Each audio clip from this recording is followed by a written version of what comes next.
Hello বন্ধুরা, আসসালামু আলাইকুম। কেমন আছেন তোমরা সবাই? আশা করি ভালো আছেন। আমিও খুব ভালো আছি। তো আজকে আমি চিকেনের ছাট আর আধা কিলো চিকেন নিয়ে এসেছে আমার হাজব্যান্ড। তো আমি আজকে এটা রান্না করব। তো আমি কি রকম রান্না করি তোমাদের সাথে এটা শেয়ার করব আজকে। তো আমি চিকেনের ছালগুলো ভালো করে সাফ করে ঝলসে নিয়েছি হালকা। কি এটা? তারপরে মাংসগুলো কেটে নেব।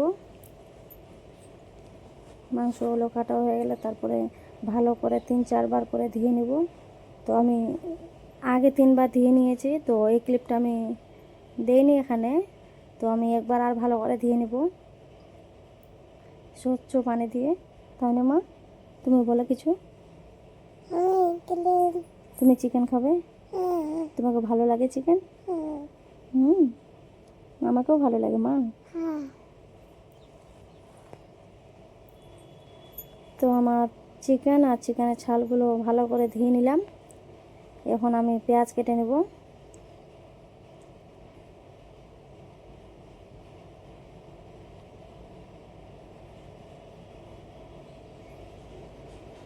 তোমরা কীরকম কে কে চিকেনের ছাল রান্না করো আমাকে কমেন্টে জানাবে। আমি যেরকম রান্না করি আমি আমারটা আমি তোমাদের সাথে শেয়ার করছি। তো এখানে আমার পেঁয়াজ কাটা হয়ে গেছে। এখন আমি একটা টমেটো কেটে নেব। টমাটার টমাটার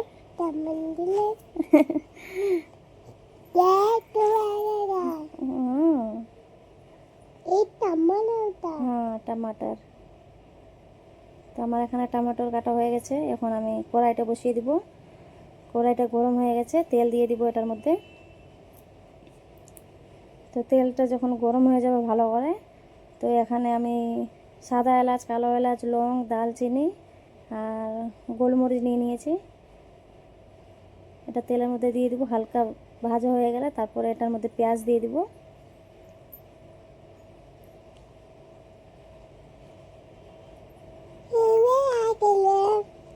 পেঁয়াজটা হালকা নেড়ে চেড়ে ভালো করে ভেজে নেব একদম। পেঁয়াজটা ভাজা হয়ে গেছে। এখানে কাটা টমেটোটা দিয়ে দিব, আদা রসুন বাটা দিয়ে দিব, তারপরে পরিমাণ মতো লবণ দিয়ে দিব।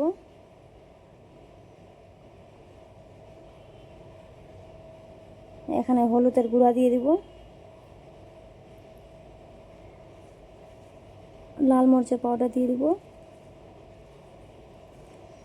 ভালো করে মিক্স করে নেব। এখন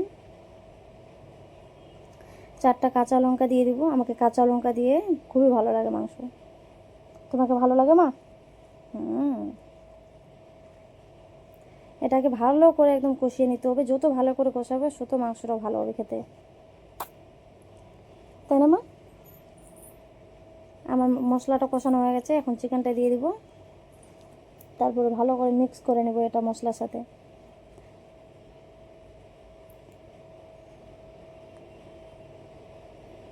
তোমরা কে কে চিকেনের ছাল খাও কমেন্টে জানাবে। আমাকে খুবই ভালো লাগে। আমিও খাই, আমার হাজব্যান্ডও খায়, আমার মেয়েও খায়। খুবই ভালো লাগে। তো এখানে আমার মশলাটা মেশানো হয়ে গেছে। এখন একটু ঢাকা দিয়ে দিব। ঢাকা দিয়ে সিদ্ধ করে আবার ঢাকনাটা খুলে একবার দেখে নেব। তো দেখো, মাংস থেকে অনেকগুলো জল বের হয়ে গেছে। তো এটা জল ভালো করে শুকাতে হবে একদম, না হলে মাংসর এই যে একটা গন্ধ ভাব থাকে ওটা থেকে যাবে। আবার ঢাকা দিয়ে দিব, জলটা যতক্ষণ না শুকায় ভালো করে। দেখো জলটা কত সুন্দর শুকিয়ে গেছে। এরকম একদম ঢাকা দিয়ে 2-3 বার ঢাকা দিয়ে ভালো করে সিদ্ধ করে নিতে হবে। আর জলটাও যেন একদম টেনে যায়। তারপরে এখানে একটু ঝোলের জন্য পানি দিয়ে দিব। তারপর নেড়ে চেড়ে এখানে গরম মশলা দিয়ে দেবো। আমি পাউডার বানিয়ে রেখেছি গুঁড়া করে, ওটা দিয়ে দিব। এটা দিলে খুবই একটা সুন্দর স্মেল আসে আর কালারটাও খুব সুন্দর আসে। দেখো আমার রান্না কমপ্লিট হয়ে গেছে। তো ঢাকা দিয়ে দিব এখন। এই যে কত সুন্দর কালার এসছে।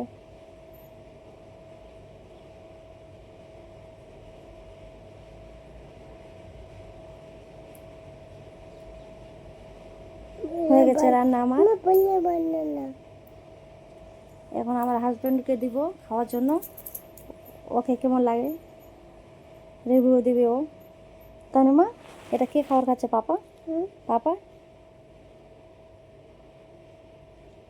পাপা খাচ্ছে। এই যে আমার হাজব্যান্ড বসে গেছে খাওয়ার জন্য।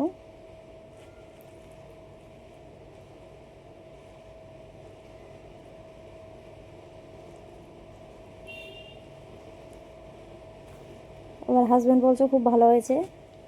তো তোমরা চাইলে এরকম ট্রাই করে খেতে পারো, খুবই ভালো লাগে। তো আজকে এই পর্যন্ত। আল্লাহ হাফিজ। আসসালামু আলাইকুম।